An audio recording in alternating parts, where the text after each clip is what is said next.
സായന്തനത്തിൻ്റെ കണ്ണിൽ ശ്രുതിസാഗരം തിളങ്ങി.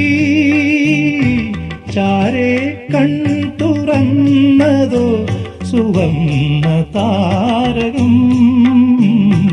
സായന്തനത്തിൻ്റെ കണ്ണിൽ ശ്രുതിസാഗരം തിളങ്ങി.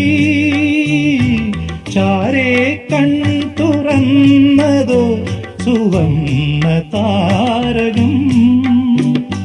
സ്വർഗവാതിൽ കിളി തേടി തീരാത്തേ മൊഴികൾ.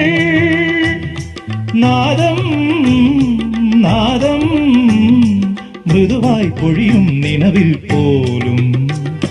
മെല്ലെ കേട്ടു കേട്ടാൽ മനമലിയും ഹൃദയമന്ത്രചിന്ത.